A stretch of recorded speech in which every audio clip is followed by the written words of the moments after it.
The Inner Philosopher, Awaken the Mind That Creates Everything. Written by Ronnie Rowland. Published by Growth Literacy Lounge. The most powerful shift in a human life is not external. It's internal, and often invisible. A thought noticed instead of obeyed. A belief questioned instead of repeated. A story rewritten from the inside out. No applause follows this shift. No lightning strikes. But everything changes. Not all at once, but irreversibly. This is not a book about fixing yourself. It's about remembering the self beneath the noise, the one who thinks, but is not trapped in thought. The one who feels, but is not consumed by feeling. The one who questions, not to dismantle truth, but to deepen it. We live in an age of input. Opinions arrive faster than reflection. Identity is curated before it's understood. And in the rush to appear certain, many have forgotten how to think clearly. The mind, once a compass, has become a crowded marketplace. But beneath it all, there is still silence. And in that silence lives a philosopher, not with answers, but with questions that restore clarity. As the philosopher Alan Watts once said, we seldom realize, for example, that our most private thoughts and emotions are not actually our own. That's where this book begins, not with more noise, but with an invitation to examine what you've been living by. This is a book of remembering, not discovering. You've already met the inner philosopher. It speaks in quiet resistance to fear, in the breathe before reaction, in the question that won't leave you alone. The chapters ahead are not commandments, but conversations. They will not lead you away from yourself, but back into the quiet room where your clearest voice has always waited. Let's begin, not with noise, but with noticing. Chapter 1: The Silent Architect. There's a room in the mind no one talks about.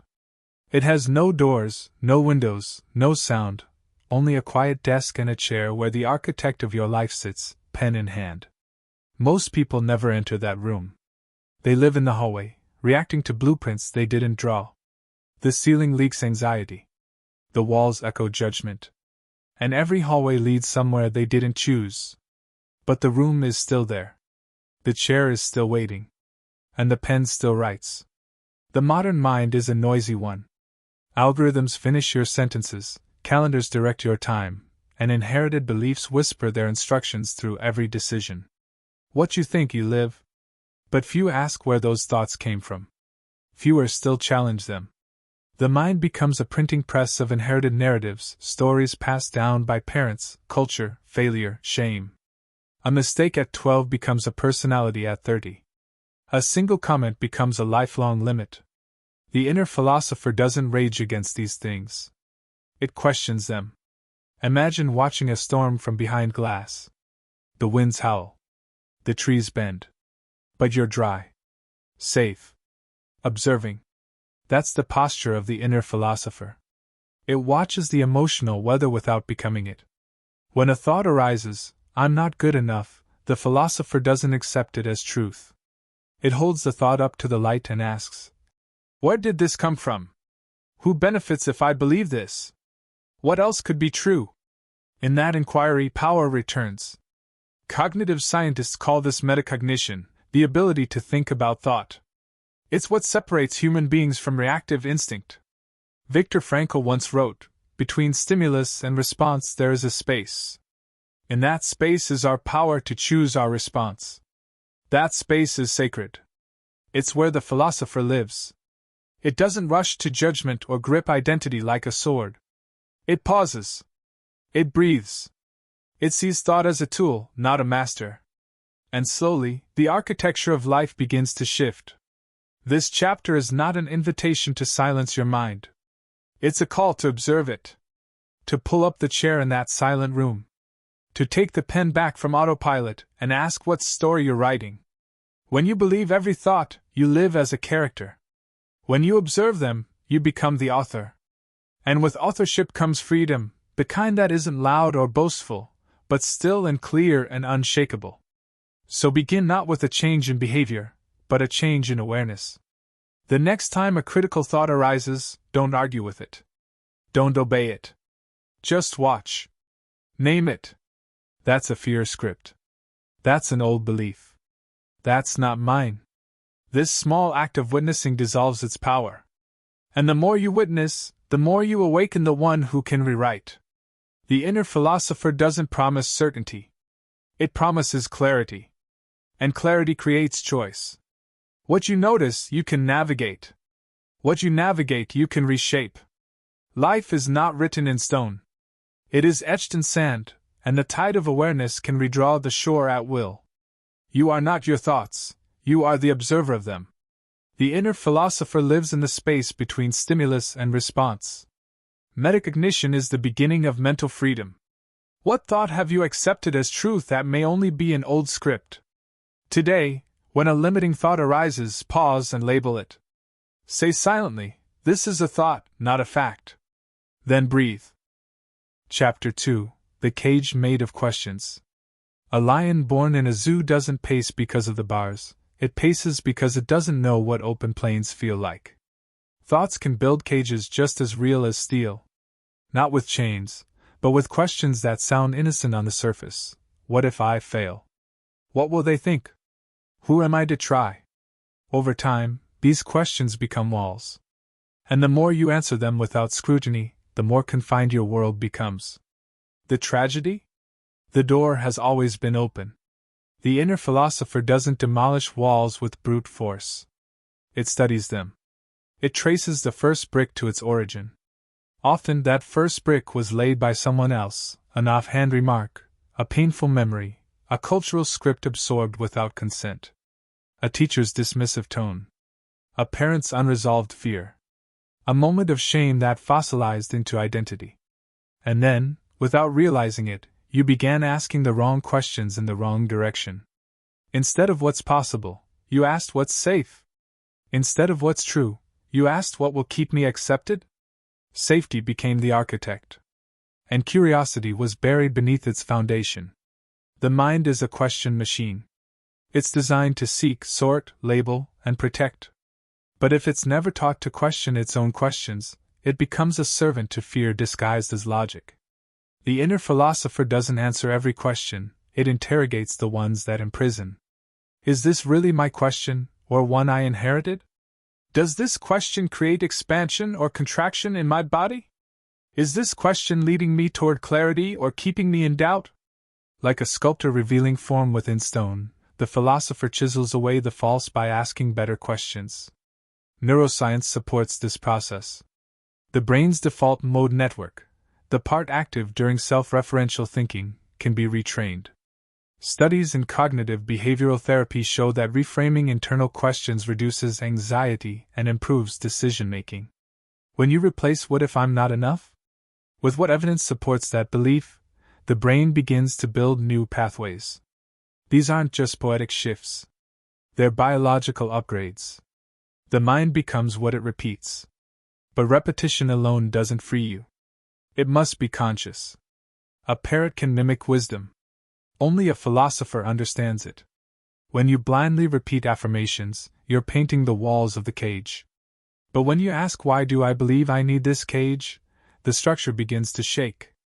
Not because you've found the right answer, but because you've asked a real question, the kind that breaks ceilings. Consider this: not all doubt is your enemy.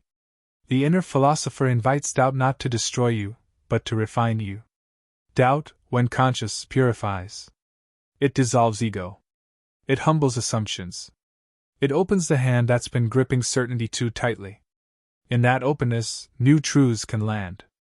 Not because someone handed them to you, but because you made room. The cage built by unconscious questions is maintained by neglect. The door stays closed because no one thinks to test it. But today you can. With a whisper of curiosity. With a pause before answering the same tired fear. With a refusal to let inherited beliefs question your worth unchecked. Questions are not enemies. But they must be chosen with care. Because every question is a doorway, and some lead to freedom. Your mind's questions shape your internal reality. The inner philosopher questions the questions themselves. The quality of your questions determines the size of your cage, or the openness of your life. What question have you been living by that no longer serves your expansion? Write down one limiting question you often ask yourself. Reframe it into one that invites possibility. Repeat it aloud. Let it become your new compass. Chapter 3: The Mirror That Whispers. Every morning, a mirror greets you not with words, but with reflection. You look at your face, your body, the surface of who you are. But there's another mirror, quieter, subtler. It doesn't show your skin. It reflects your self-concept. It's made not of glass, but of thoughts, expectations, and memory.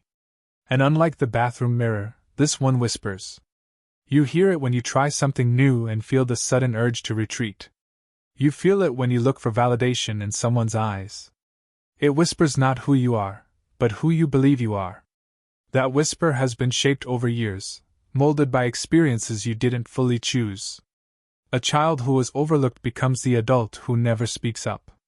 A teenager mocked for vulnerability becomes the adult who mistrusts closeness. These imprints don't live in memory, they live in identity. They form the mirror that tells you, you're not creative, you always mess up, or people like you don't do things like that. And though these words go unspoken, their echoes shape every risk you don't take. The inner philosopher doesn't try to shatter the mirror. It looks directly into it and asks, who wrote this reflection? Not to assign blame, but to reclaim authorship. The philosopher knows that identity is a verb, not a noun. It's a process, not a possession. And if it was built by belief, it can be rebuilt by awareness. The mirror whispers, but you don't have to listen. Psychologists call this the self-schema, the mental framework through which we interpret everything about ourselves. When you believe you're bad at relationships, your brain filters evidence to support it. When you believe you're unworthy, compliments bounce off like rain on stone. But change the schema, and the world shifts. Not because the world changed, but because the lens did. The inner philosopher polishes the lens by noticing the automatic story and replacing it with inquiry. This isn't about ego inflation or blind positivity. The goal isn't to stare into the mirror and chant empty affirmations. That's dressing a wound with poetry. The goal is to ask, with honest curiosity, what else could be true about me? Not what's better, but what's fuller. More nuanced. More compassionate. Maybe you're not just the one who failed. Maybe you're the one who tried despite the fear. Maybe you're not just inconsistent. Maybe you're evolving.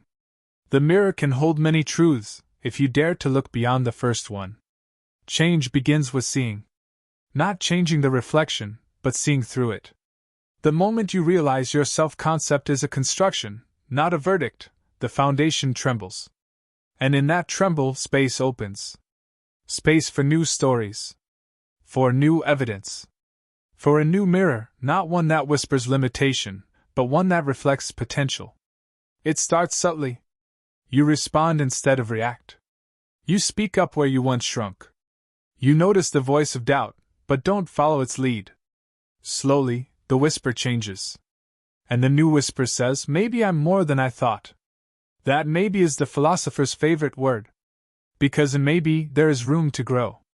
And in growth, there is freedom. Your self-concept is shaped by unconscious narratives, not objective truth. The inner philosopher questions identity as a living, editable construct. Transformation begins by observing the mirror, not believing every whisper it offers. What quiet belief about yourself have you accepted without question? Write one sentence that limits who you think you are. Then rewrite it, not as a fantasy, but as a possibility. Read both aloud. Notice which one feels like freedom. Chapter 4: The Thought Before the Thought. Before a wave breaks, there's a silent swell beneath it. Before a word is spoken, there's a breath.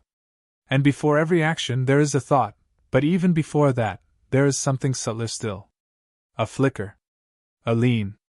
A micro-movement of attention. Most never notice it.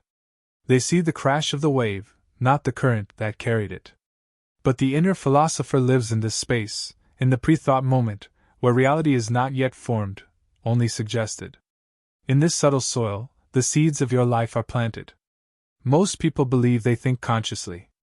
But neuroscience tells a different story. Up to 95% of our cognitive activity is unconscious. Thought patterns emerge from habit, environment, emotion, and memory long before awareness arrives. You feel irritated, then invent a reason. You feel drawn to an idea, then justify it later. This isn't a flaw, it's a feature of a brain designed for speed and survival. But speed without reflection leads to autopilot. Autopilot builds a life that looks good on the outside but feels hollow on the inside.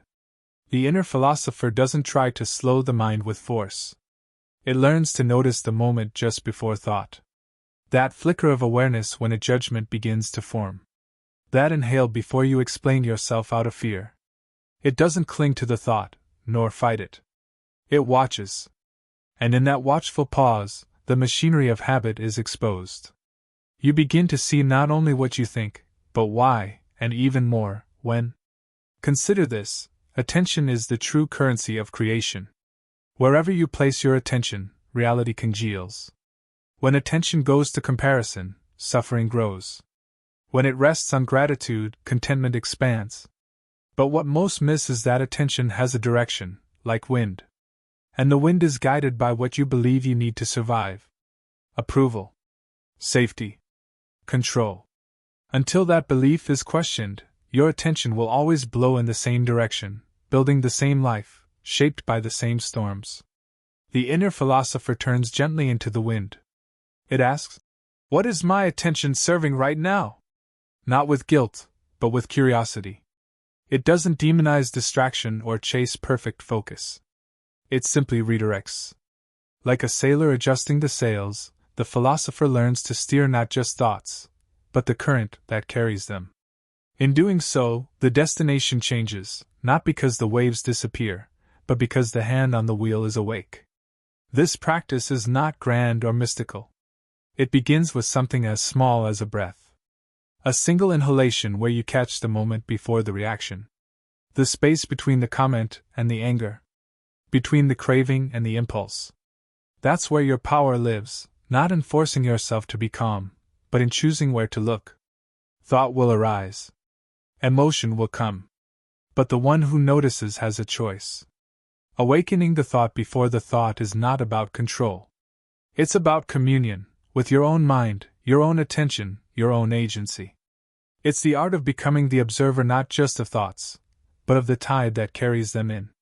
And when you can do that, even for a heartbeat, you shift from being thought to being thinker, from being storm-tossed to being still within the eye. Most thoughts arise unconsciously, driven by habit and belief. Attention precedes thought and shapes the direction of your inner life. Awareness of the pre-thought moment opens the door to conscious authorship. Where does your attention go automatically, and what belief might be guiding it?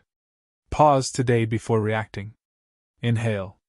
Ask, "Where is my attention leaning right now?" Then choose whether to follow or redirect it. Chapter 5: The Space That Rewrites. A fire needs oxygen to grow, but it also needs space. Packed too tightly, the flames suffocate. The same is true of thought. When the mind is crowded with noise, judgment, and urgency, there is no room for insight. Ideas can't breathe. Truth can't land. Growth can't root. But in silence, space opens. And in space, something remarkable happens. The story begins to change. Not because you force it, but because you finally stop interrupting it. Most people live between reaction and reaction. A text, a thought, a tone of voice, all become immediate triggers, drawing automatic responses. There's no reflection, only momentum. This speed feels productive, even necessary. But it rarely leads to wisdom. It creates a loop where the same thoughts trigger the same actions, which reinforce the same thoughts. The mind becomes a sealed chamber, echoing its own history. The inner philosopher breaks the loop not by adding more thoughts, but by creating space between them. In that space, judgment softens. Instead of declaring a moment good or bad, the philosopher watches. Instead of labeling a feeling as wrong, it asks what the feeling is pointing toward. This shift doesn't silence the mind, it clears a landing strip for deeper knowing. Insight doesn't shout. It whispers. And it needs room to be heard. Meditation traditions have long spoken of this space, not as escape, but as return. Not to some ethereal state, but to the ground of awareness that exists before and beneath thought. Scientists call it the default mode network's quieting. Brain scans show that even a few minutes of mindful stillness can lower activity in the regions associated with rumination and self-criticism. In stillness, the mind recalibrates. The nervous system exhales. And clarity begins to flicker in. The philosopher doesn't chase answers in the noise. It listens in the stillness. Because stillness is not emptiness, it's receptivity. It's the open field where new perspectives can take root. Without it, every idea is filtered through urgency. With it, ideas emerge whole, original, alive. The problem is not that people can't access this space. It's that they don't trust it. Stillness feels unproductive. It has no bullet points, no applause. But it's where the mind stops rehearsing and begins revealing. This is not about withdrawing from life or becoming passive. Quite the opposite. It's about creating space within action. A pause before the reply. A breath before the decision. A moment of listening before defending. These microspaces become portals to a different way of being, one not driven by habit, but guided by awareness. And that guidance often comes not in the form of answers, but presence.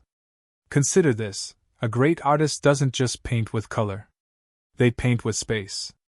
With contrast. With what's not there. The same applies to the mind.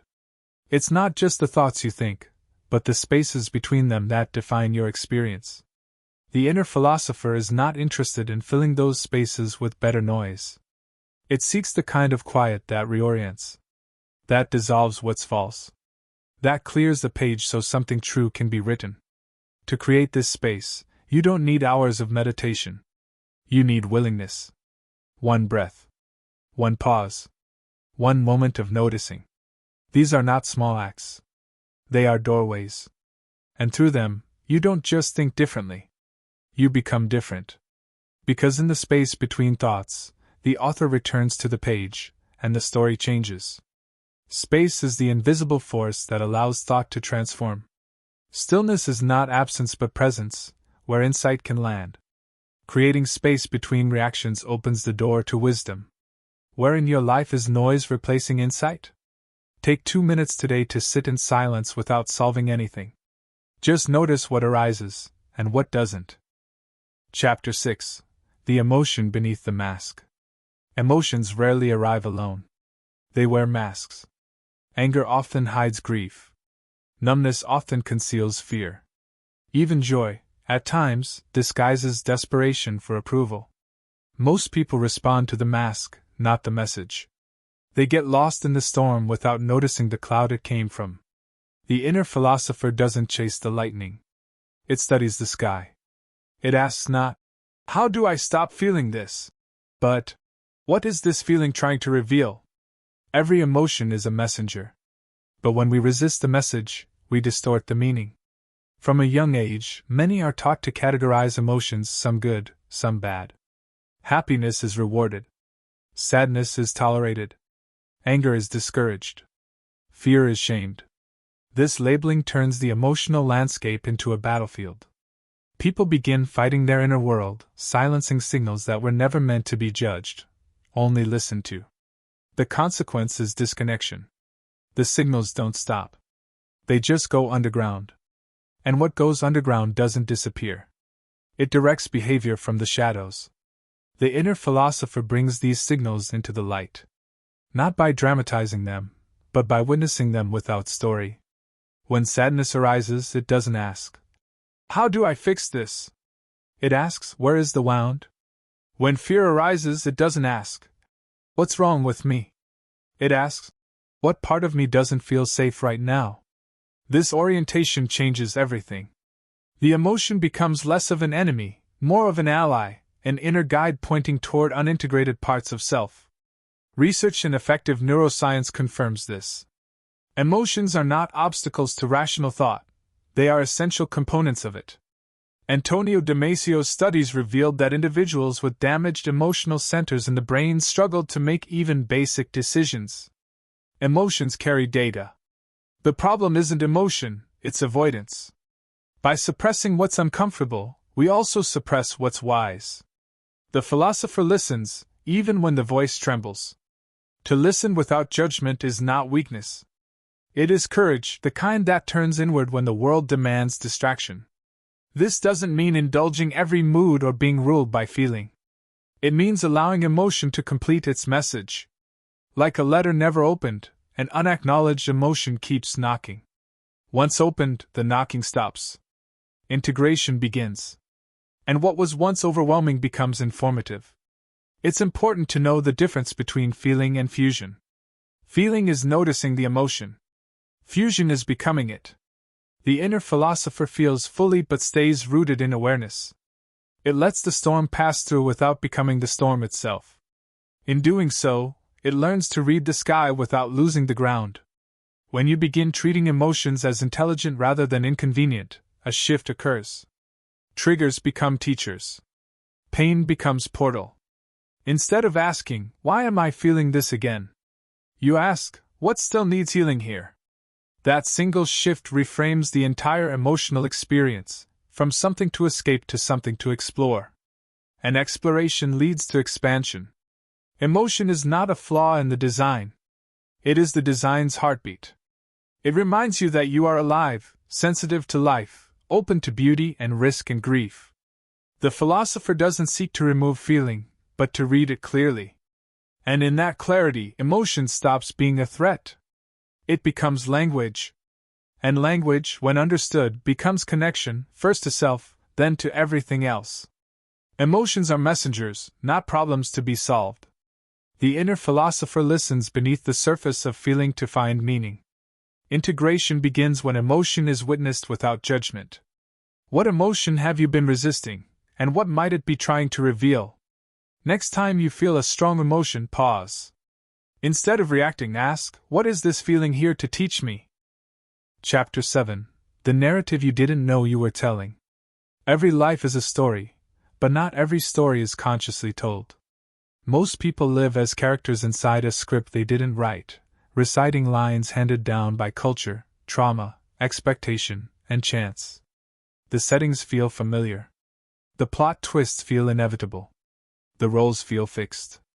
And somewhere along the way, the idea of authorship was lost.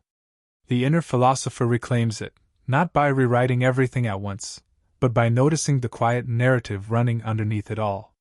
Stories are not optional. The mind craves them. They organize chaos, explain pain, and anchor identity. But when a story goes unquestioned, it becomes a cage. You start to say things like, "That's just who I am, people always let me down," or "nothing ever works out for me." These are not facts. They are conclusions, stories repeated so often they begin to masquerade as truth. The philosopher's task is to unmask them. This doesn't require drama. It requires honesty. Every belief carries a backstory. "I'm not lovable" might trace back to one unforgettable silence in childhood. Success means sacrifice might come from watching a parent burn out. The story gets embedded in the nervous system, reinforced by repetition, and eventually becomes invisible. But invisible doesn't mean inevitable. The moment you see the story, you can start to edit it. Editing doesn't mean lying to yourself. It means choosing a lens that reveals more of the truth, not less. Maybe the real story isn't, "I always quit." Maybe it's, "I learned early on to leave before being left." That's not weakness. That's wisdom forged in pain. And when you acknowledge it, the story expands. The character evolves. You are no longer trapped in the plot. You are shaping it. Cognitive science supports this narrative approach. Psychologist Dan McAdams found that how people construct the stories of their lives, especially whether they see redemptive meaning in struggle, directly impacts their mental health and sense of purpose. The difference isn't in what happened. It's in how the story is told. The philosopher becomes a conscious narrator, not to avoid reality, but to meet it with compassion and clarity. It begins with awareness. Notice the phrases you use about yourself and your life. Not the ones you say out loud, but the ones you mutter silently when no one is around. Of course this would happen. Why bother? This always ends the same. These are storylines. And they're powerful. Not because they're true, but because they're practiced. The inner philosopher listens for these refrains and interrupts them, not with denial, but with possibility. What else could be true here? What if this is not the end, but the middle? What if the lesson is still unfolding? You don't need to erase your past to change your story. You need to reinterpret it through the eyes of someone awake. Pain doesn't lose power when it's denied. It loses power when it's woven into meaning. That's not revisionist. That's alchemy. The turning of memory into wisdom. Of hardship into initiation. Of experience into authorship. You are not bound to the narrative you inherited. You are free to revise. To recast. To rewrite. The pen is not held by fate. It is waiting in your hand. The moment you become aware of the story is the moment you become something more than its character. You become its creator. You are always telling a story, even if you don't realize it. The inner philosopher questions inherited narratives and offers revision through awareness. Rewriting your internal story begins by noticing the one already being told. What old story about yourself are you still living inside, and is it still serving you? Identify one limiting phrase you often repeat. Rewrite it into a narrative that honors your growth and possibility. Read it aloud. Chapter 8. The choice hidden in every moment. Not all prisons have bars. Some are built from unconscious decisions made so often they no longer feel like choices. You wake, scroll, eat, work, react, repeat. Routines become rhythms, and rhythms become ruts. The days blur. The mind drifts. And the quiet thought emerges, is this all there is? But beneath that question lies something easily missed, the truth that every moment, even the most ordinary, contains a hidden door. The inner philosopher sees that door. It is called choice. Choice is not always dramatic. It is rarely loud. It shows up in the half-second pause before you check your phone out of boredom. In the breathe before you interrupt someone out of habit. In the feeling that tells you to say no, even when yes would be easier. The world does not reward these moments. There are no trophies for self-awareness. But these are the moments that build a different kind of life, one stitched together by intention, not impulse. The illusion most people live under is that choice only exists in major decisions, careers, relationships, relocations. But the quality of your life is not shaped by big choices. It's shaped by small ones, repeated. Whether you look inward before reacting. Whether you question a limiting thought instead of obeying it. Whether you spend 5 minutes in silence or 5 hours in distraction. These micro-choices compound. They carve the neural paths your future will follow. Neuroscience confirms this. The brain is constantly rewiring itself through neuroplasticity. Every time you pause instead of reacting, every time you redirect your attention, you strengthen a different pathway. The choice isn't just behavioral, it's biological. But repetition isn't the only ingredient. Awareness must come first. Without awareness, habit drives the system. With it, you begin to steer. The inner philosopher is not obsessed with control. It's interested in consciousness. It asks, what am I choosing right now? Even in moments that feel dictated by emotion or circumstance, it searches for the sliver of agency that still remains. That search is powerful. Not because it guarantees perfect outcomes, but because it transforms passivity into participation. You are no longer being carried, you are co-creating. It's easy to underestimate the power of small choices. But small doesn't mean insignificant. A compass shifted by 1 degree may seem unchanged, but over miles, it leads to a different continent. The same is true of awareness. One small shift, choosing to breathe instead of brace, to listen instead of defend, to rest instead of perform, alters the trajectory of who you become. This is not about perfection. It's not about choosing the right thing every time. It's about remembering that you can choose. That even in chaos, you are not powerless. Even in habit, you are not fixed. You can return to yourself. Not just daily, but moment by moment. That return is the philosopher's ritual. It doesn't require robes or retreats. Only the willingness to notice, and the courage to decide again. Choice is not always a loud declaration. Sometimes it's a whisper that says, I don't have to do it the old way. That whisper becomes a word. The word becomes an action. The action becomes a life. And that life becomes a signal to others, proof that freedom is not reserved for the extraordinary. It is found in ordinary moments, claimed by those willing to see them. Every moment contains a choice, even if it's subtle. The inner philosopher practices awareness in the micro-decisions that shape daily life. Freedom is found not in big events, but in conscious repetition of small shifts. Where in your day do you live by default instead of decision? Choose one routine action today and interrupt it with a pause. Ask, what am I choosing here, and is there another way? Chapter 9. The Myth of the Finished Self. There's a subtle lie whispered through self-help books and cultural mantras, that one day, you'll arrive. You'll figure it out. You'll be fully healed, endlessly confident, perfectly aligned. The flaws will vanish. The questions will stop. The path will be clear. It's comforting to believe in this finish line, this version of you who finally gets it. But the inner philosopher knows better. There is no final draft.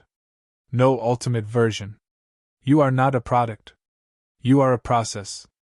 This myth of arrival creates quiet suffering.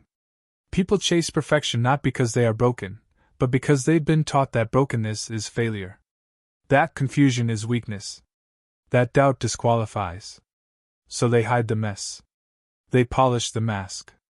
They work harder, meditate longer, achieve more.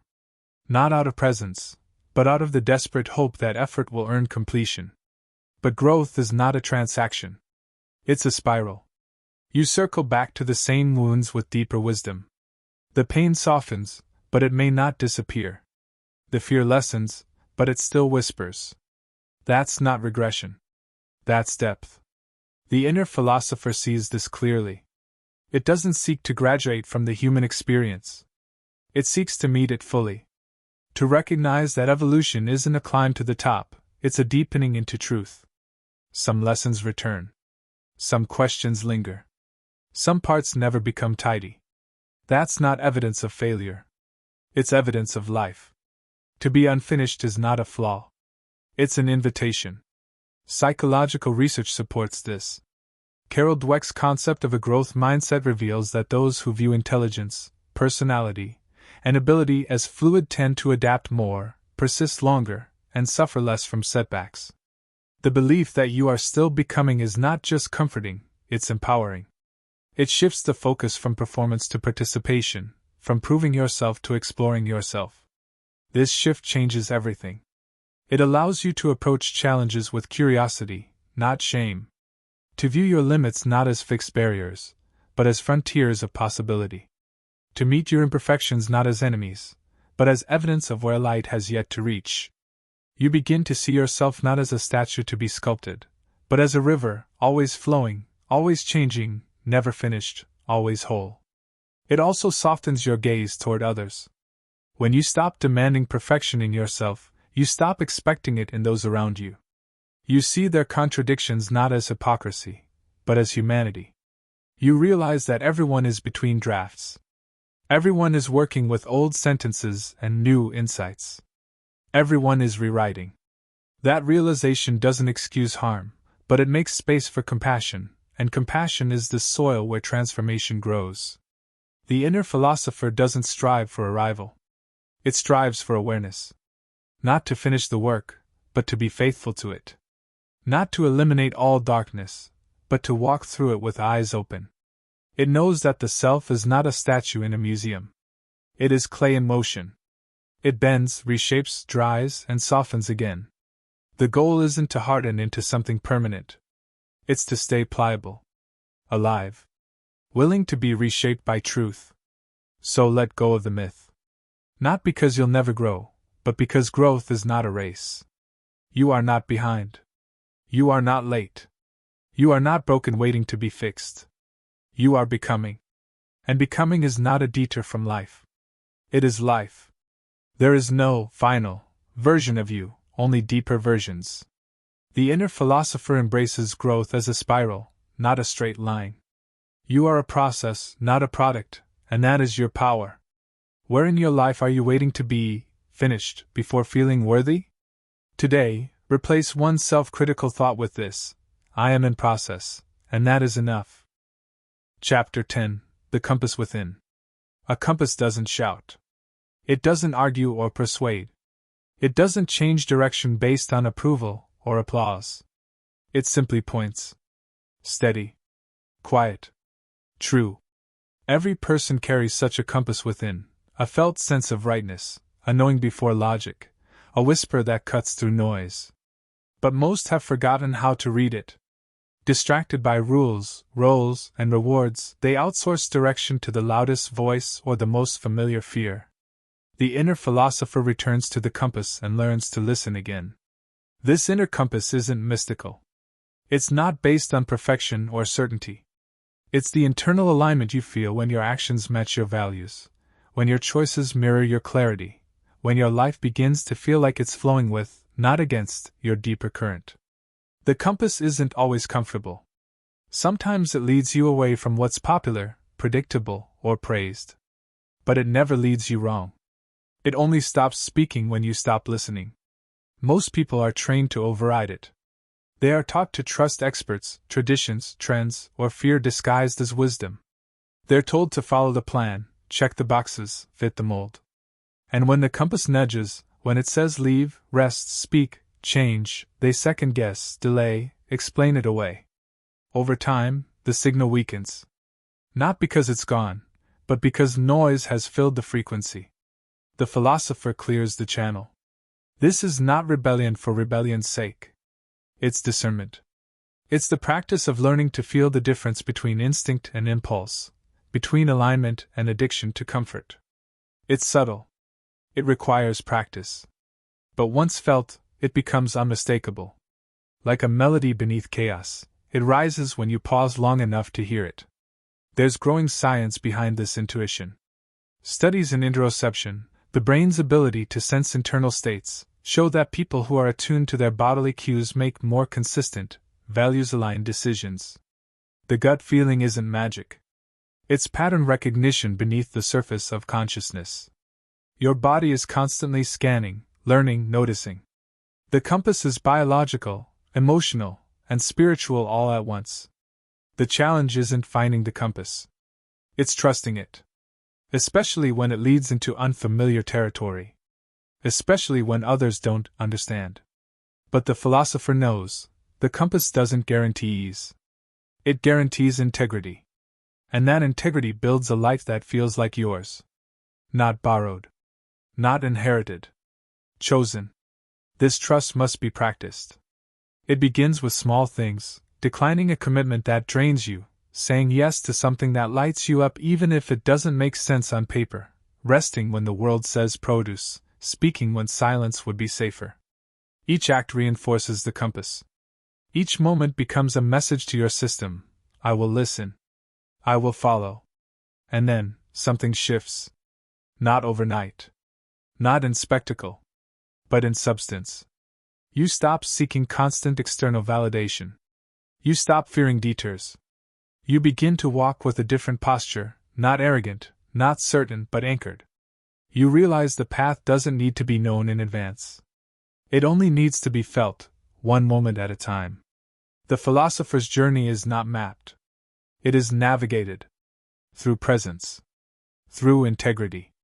Through attention to the compass that has always lived in your chest. You don't need to know the whole route. Just the next true step. Take it. And then the next. That's how the path appears, beneath your feet, as you walk it. You carry an internal compass that points to alignment and integrity. The inner philosopher learns to quiet the noise and trust this compass over external pressures. The path becomes clear not through certainty, but through presence and courageous steps. Where in your life have you ignored your inner compass to fit external expectations? Pause before your next decision. Ask what feels aligned, not just logical. Follow that thread. Chapter 11: The Return to the Quiet Room. In the beginning, there was a quiet room, a place not made of walls, but of awareness. Inside it sat the silent architect, the inner philosopher, holding the pen of attention. Over time, the world grew louder. Expectations rushed in. Identity solidified. The noise of doing drowned the stillness of being. The pen slipped from the hand. The script began to write itself. But even buried beneath distraction, the room never vanished. It waited unchanged. And now, the door is open again. To awaken the inner philosopher is not to become someone new.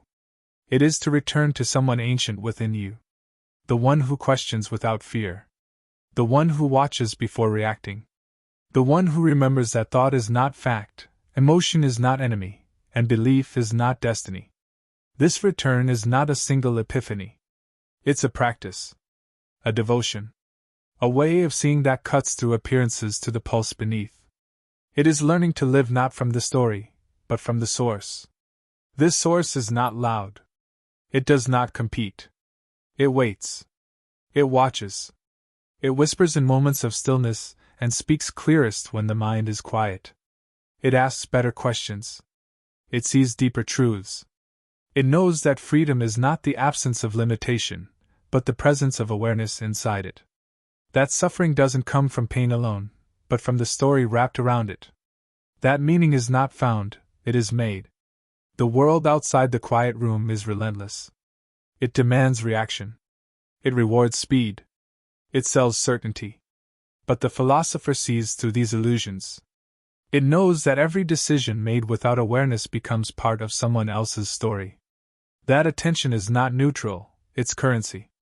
That the ability to pause, to observe, to redirect even one thought is a radical act of authorship. You are not who you were at the start of this book. Not because you've added something, but because you've uncovered something. The thinker behind the thought. The watcher behind the feeling. The presence behind the mask. The philosopher is not an idea. It is your original self, beneath the programming, beyond the noise. It sees the mirror and questions the reflection. It sees the cage and touches the lock. It sees the script and lifts the pen. This life will not pause for your awakening. It will keep moving. People will still project. Systems will still demand. But now you know the way back. Not to escape, but to respond differently. With clarity. With curiosity. With quiet power. The room is not a place you visit once. It is a home you return to again and again. Each return makes the world a little clearer, a little softer, a little more yours. The philosopher doesn't offer perfection. It offers perspective. It doesn't eliminate suffering. It changes its shape. It doesn't erase fear. It shifts your relationship to it. And in that shift, the world within begins to change, and the world without follows. So return often. Breathe deeply. Notice the thought without becoming it. Question the belief without fearing the answer. Let silence speak. Let awareness lead. Let presence rewrite what habit has dictated. You don't need more time, more knowledge, or more certainty. You only need this moment, and the willingness to meet it fully. The quiet room is still there. The pen is still in your hand. What will you write now? Awakening the inner philosopher is a return, not an achievement. Presence, not perfection, is the foundation of authorship. You hold the pen. You shape the narrative. You always have. What truth have you uncovered in yourself that changes how you want to live? Spend 5 silent minutes today in the quiet room of your mind. No solving. No fixing. Just listening. Let the philosopher speak. Take care and be well.